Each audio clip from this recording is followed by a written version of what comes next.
Welcome to A Course in Miracles, Workbook for Students, Lesson 132. I loose the world from all I thought it was.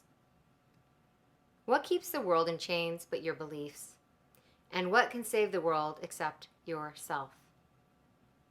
Belief is powerful indeed. The thoughts you hold are mighty, and illusions are as strong in their effects as is the truth.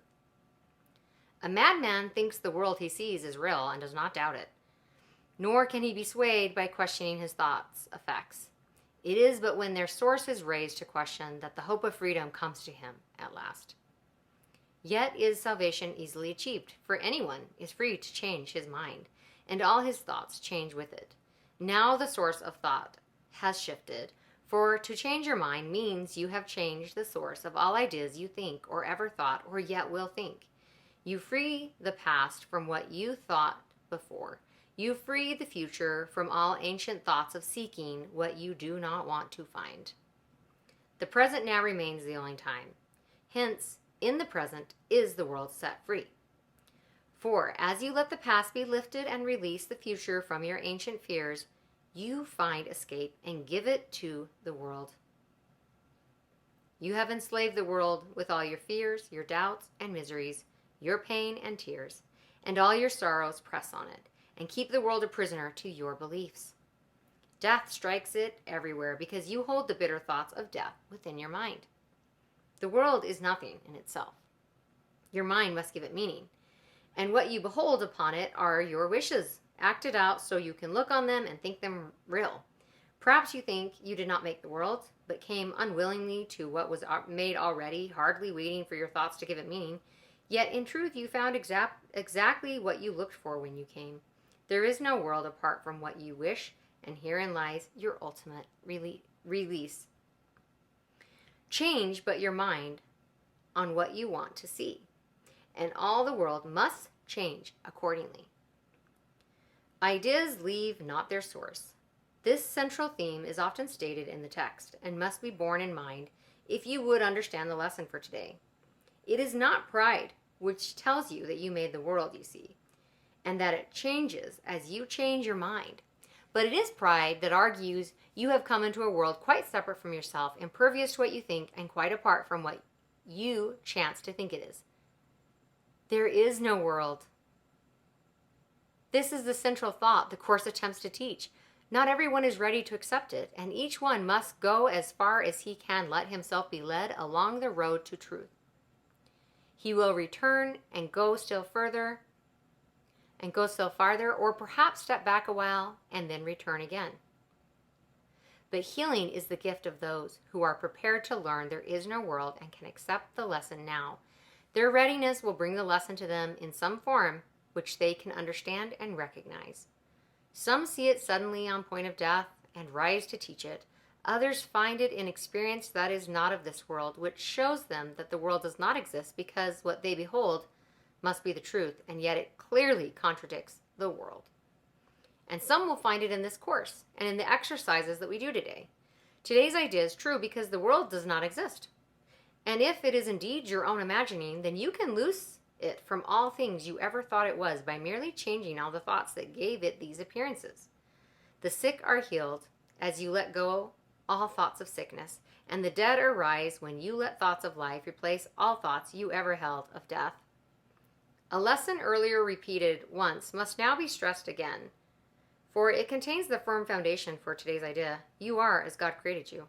There is no place where you can suffer, and no time that can bring change to your eternal state. How can a world of time and place exist if you remain as God created you? What is the lesson for today except another way of saying that to know yourself is the salvation of the world? To free the world from every kind of pain is but to change your mind about yourself. There is no world apart from your ideas, because ideas leave not their source, and you maintain the world within your mind in thought. Yet, if you are as God created you, you cannot think apart from him, nor make what does not share his timelessness and love. Are these inherent in the world you see? Does it create like him? Unless it does, it is not real and cannot be at all. If you are real, the world you see is false, for God's creation is unlike the world in every way, and as it was his thought by which you were created, so it is your thoughts which made it and must set it free, that you may know the thoughts you share with God. Release the world. Your real creations wait for this release to give you fatherhood, not of illusions, but as God in truth. God shares his fatherhood with you, who are his son, for he makes no distinctions in what is himself and what is still himself. What he creates is not apart from him, and nowhere does the Father end. The Son begin as something separate from him. There is no world because it is a thought apart from God, and made to separate the Father and the Son, and break away a part of God himself, and thus destroy his wholeness. Can a world which comes from this idea be real? Can it be anywhere? Deny illusions, but accept the truth. Deny you are a shadow briefly laid upon a dying world. Release your mind, and you will look upon a world released. Today our purpose is to free the world from all the idle thoughts we ever held about it, and about all living things we see upon it. They cannot be there. No more can we. For we are in the home our Father set for us along with them. And we who are as he created us would loose the world this day from every one of our illusions, that we may be free. Begin the 15-minute periods in which we practice twice today with this. I, who remain as God created me, would loose the world from all I thought it was. For I am real because the world is not. And I would know my own reality. Then merely rest, alert, but with no strain, and let your mind in quietness be changed so that the world is freed, along with you. You need not realize that healing comes to many brothers far across the world, as well as to the ones you see nearby, as you send out these thoughts to bless the world. But you will sense your own release, although you may not fully understand as yet that you could never be released alone. Throughout the day, increase the freedom sent through your ideas to all the world, and say, whenever you are tempted to deny the power of your simple change of mind, I loose the world from all I thought it was, and choose my own reality instead. Choosing love over lies, choosing strength over weakness, choosing trust over fear.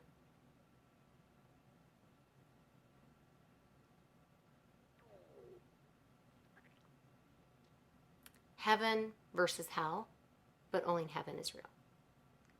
This is a radical thought, and it certainly isn't what the world of ego, the world of fear has taught us. And yet, it is the truth that your birthright is joy and peace.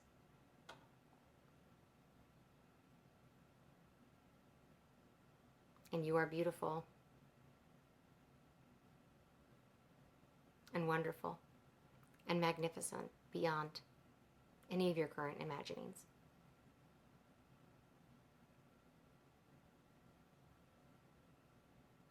Sit with that today. I loose the world from all I thought it was and choose my own reality instead.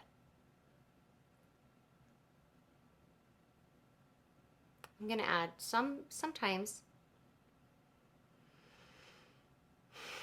specific lessons make more sense than others. And something that might make perfect sense to me might seem confusing to you, and vice versa. But I assure you that as you continue in the course, things that once did not make sense will click. So stay steady, keep an open mind and an open heart, and a willingness to know the truth. That's all you need. I love you. Thank you so much for joining me, and I'll see you tomorrow for lesson 133.